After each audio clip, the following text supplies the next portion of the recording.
A transgender person has been shot and killed in Georgia, making them the 11th reported death of a trans person in the U.S. so far in 2018. Nino Fortson was shot multiple times following an argument in Atlanta, Georgia during the early hours of May 13. Fortson, a trans-masculine and gender non-conforming member of the Atlanta ballroom scene, was reportedly shot on the intersection of Woods Drive and Donald Lee Hollowell Parkway after an argument with 4 other people. Police were nearby and quickly headed to the scene after hearing multiple gunshots.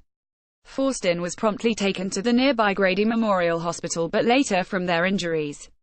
Nino Star, Facebook. The death of the 36-year-old is the first known death of a transmasculine presenting, a transgender person whose gender expression is masculine but does not identify as a man, or gender non-conforming person in 2018.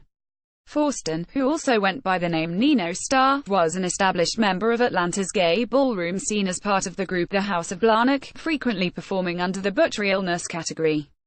Kamaro Blarney, the head of the nationally known performance house, mourned Fortson's death on social media. Scott Olson, Getty Images. Blarney wrote in the post, "I know a lot of you work close to Nino. My heart goes out to each of you and please keep me in your prayers as I mourn the loss of my son as well." As is often seen in the deaths of transgender people, local reports originally misgendered Fortson, identifying them as a woman. The hashtag #JusticeForNino began in response to the misgendering and the lack of attention on their death. At Emily Madu, Twitter, his name is Nino.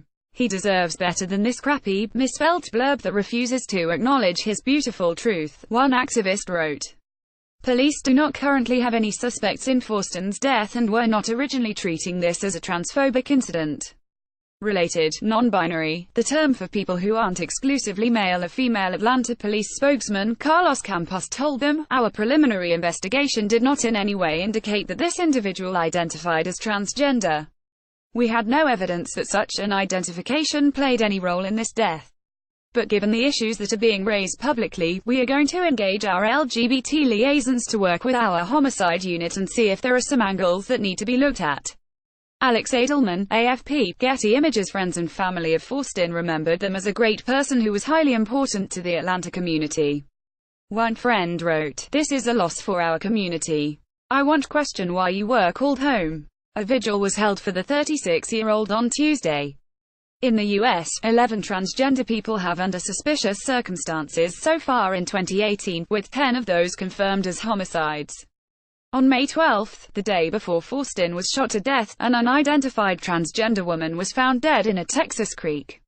Read this: the celebrities that you didn't realize are gay.